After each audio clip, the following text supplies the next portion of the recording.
Yo, what's up, creators and designers? It's Hers here. And today we are going to break down everything Figma just announced at Config 2025. This wasn't just a product update, this was a power move. Figma is not just competing with designers' tools anymore. It's stepping into the territory of Webflow, Framework, Canva, and even Illustrator. I will walk you through each and every new features, when you can use them, how they will impact your workflow, and throw in some percentage as a designer and no code developer. So let's dive in. Okay, so first is really big is Figma Sites. Figma Sites is Figma answer to Framer and Webflow. You can now design inside Figma just like others, but now you can publish it live, just like a responsive website. No exporting, no switching tools, just click and boom, it live. You got some responsive design controls, built-in CMS systems like blog posts, team members, which other no-code tools are having. And you can now also have an embedded custom React component library. This isn't just for developers either. No coders can now build entire landing web pages and with designing dynamic contents without touching the line of code. Yeah, you heard it right, without touching a line of code. And yes, there are some interactions also. So Figma's knocking at your door. Okay, so coming to second is grids in Figma. Figma finally gave us a real functional grids. Think of it like auto layout, but when you want a full control over how items will behave across all breakpoints, grids just makes more sense. You can now define how many cells you want, how things span across them, and everything resize fluidly. This is just not going to make a responsive design in Figma, but it's more of a visual thing. As someone who has worked across products and marketing sites, I can tell you this is going to save hours of finding Figma Make. This one is for all of us who love design but do not need dev power. Yeah, Figma Make it now new AI tool that converts your design into real usable codes, fully fledged applications, and not just ugly bloater plates. It's structured, readable code you can build on. You are now able to design a UI, preview its behavior, just like you do in lovable.ai. Generate actual app code. Honestly, this gives a massive MVP potential to solo founders and early stage startups like us.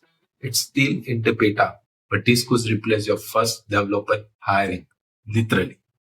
Coming to the fourth, it's Figma Draw and Save modifiers. Yeah, you heard it right. Vectors editing always has been the weakest point of the Figma, and we used to go to another platforms like Adobe Illustrator. But now it's not the case. There are custom brushes, path editing, text font part tools, live shape modifiers, right? These are all the parts of Illustrator which was making it unique, but now it's inside the Figma. Yeah. Now you can merge, subtract, modify shapes inside the Figma. This just brings Illustrator level control to your UI work.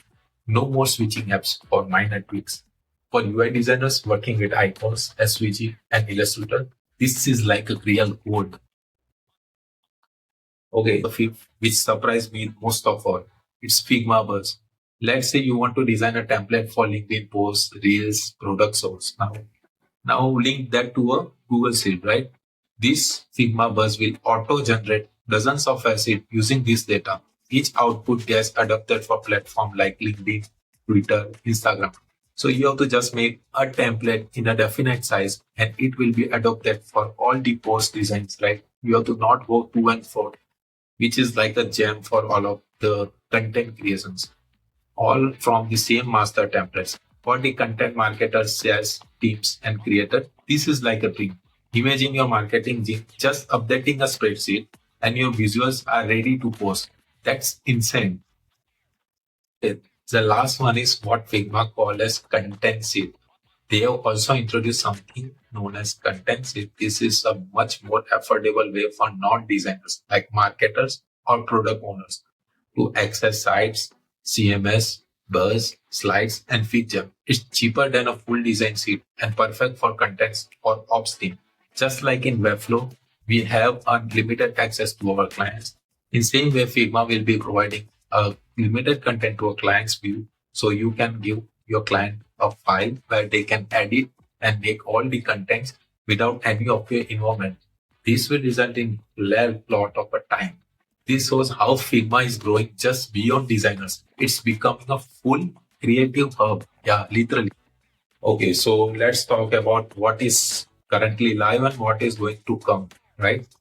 So as you can see, the grid system are going to be live for all users in the coming 6th and 7th date. Then there is Figma Sites, which is also going to roll out today, right? Or by tomorrow, mostly all over the world. Then there is custom domain CMS React component support. So it's not currently confirmed, but it will be coming in the few months as it's in beta phase. Then there is Figma Make in beta state. So which is also going to roll out in coming weeks. Then the Figma Draw and Save modifiers, which we talked about, is going to be get available now within the 2-3 days.